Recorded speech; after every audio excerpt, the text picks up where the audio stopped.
और उत्तराखंड में थम नहीं रहा है कोरोना। आज आए कोरोना के 8 नए मामले। आज 6 मरीज ठीक होकर हुए डिस्चार्ज। एक्टिव केस की संख्या 174।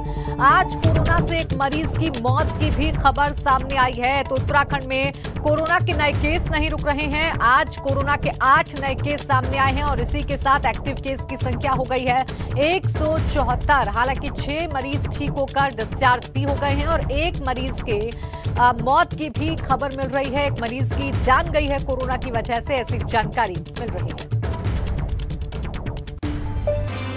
और हरीश रावत ने बीजेपी पर बड़ा आरोप लगाया है। कहा है कि धर्म का समाज में खटास के लिए इस्तेमाल करती है भाजपा। वोट की राजनीति के लिए धर्म का इस्तेमाल किया जा रहा है। तो हरीश रावत जो पूरी तरीके से हमलावर नजर आते हैं भारतीय जनता पार्टी पर, एक बार फिर से उन्होंने करारा हमला बोला है बीजेपी पर और कहा है कि धर्म का जो इस्तेमाल है वो समाज को बांटने के लिए करती है, वोट के लिए करती है भाजपा। धर्म को खटास के लिए इस्तेमाल करती है, समाज में खटास पैदा करने के लिए, वोट की राजनीति के लिए। हम धर्म को अपनी व्यक्तिगत आस्था और ईश्वर के साथ अपने तारतम्य को स्थापित करने के लिए करते हैं। हमारा और उनका मकसद अलग अलग है। उनका मकसद है समाज में विद्वेष फैलाना।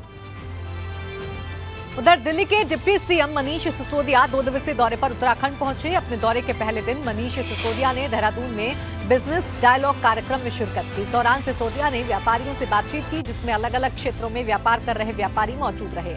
इस दौरान सिसोदिया ने व्यापारियों के सामने दिल्ली सरकार का मॉडल रखा। सिसोदिया ने बताया कि दिल्ली सरकार ने व्यापारियों के हितों के लिए क्या क्या काम किए।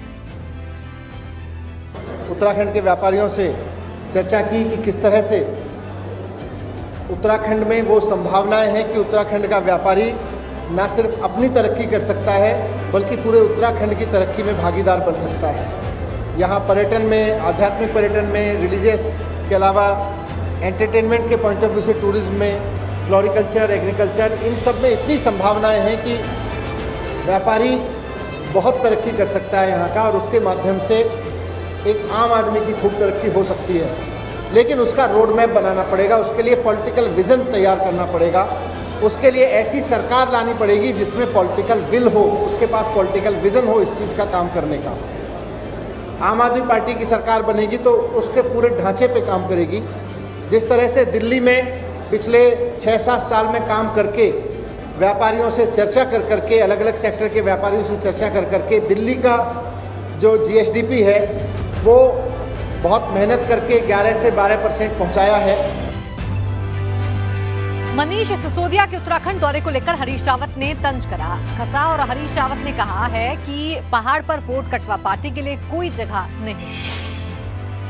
अभी कुछ दिन उनको उत्तराखंड के गाढ़ गधेड़ों का अनुभव लेने दीजिए, अच्छी बात है। हम किसी पार्टी के आगमन पर हमारी कोई टिप्पणी नहीं है, लेकिन एक बात जरूर है, इस समय जो भी पार्टी वोट कटवा के तौर पर काम करेगी उस पार्टी को लोग लंबे समय तक दंडित करेंगे। और इस समय कोई भी तीसरी पार्टी जो अप्रत्यक्ष रूप से भाजपा को लाभ पहुंचा रही है वो जनता को स्वीकार्य नहीं है।